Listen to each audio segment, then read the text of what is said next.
Hoje eu vou mostrar ó, o resultado como ficou aí depois da quebração. Nós chumbamos os conduítes, as caixinhas, o quadro de distribuição, as caixinhas de luz. Antes de começar, inscreva no canal, deixa seu like, ajuda muito o canal. Aqui ó, já tá tudo quebrado como eu mostrei nos vídeos anteriores. Ó, o quadro de distribuição já tá chumbado de massa. Tá vendo? Já tampamos tudinho, ó, os conduítes, as caixinhas. Tá vendo? Já tá pronto para fazer a fiação.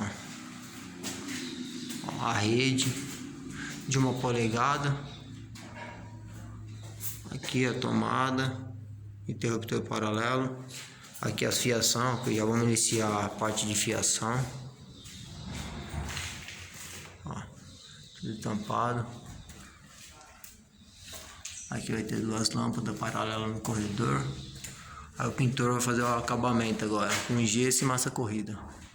Vendo? A lâmpada do teto, caixinha de passagem, os condutos tudo tampado. Ó, tomada. Ó, tomada e antena, tudo tampado com massa. Prontinho, agora vamos iniciar a fiação.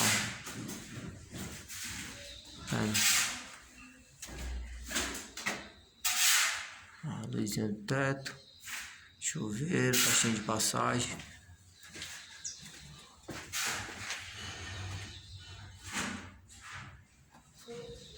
Interruptor com tomada, aquecedor. Aqui é a cozinha, já chumbamos aqui as tomadas.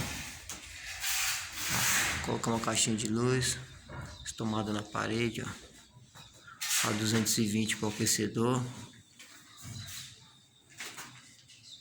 Aqui vai ser um intermediário. Esses 3 pontos vai acender e apagar a mesma lâmpada. Aqui é o quarto, ó. A antena paralelo, antena atrás da TV, ó. A rede.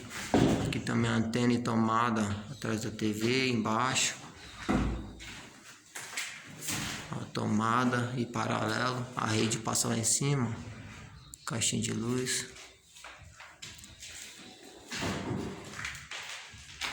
A rede passa aqui, ó. Caixinha chumbada. Chuveiro.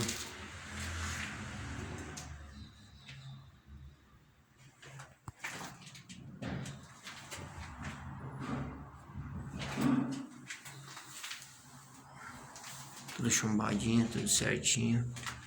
Aqui é a caixinha de luz, ó. Isso aqui é a antiga, vai ser retirada. Colocamos no centro. Ali é uma tomada. Ali é uma interruptora. E aqui ó, as tomadas. Agora vamos iniciar a fiação.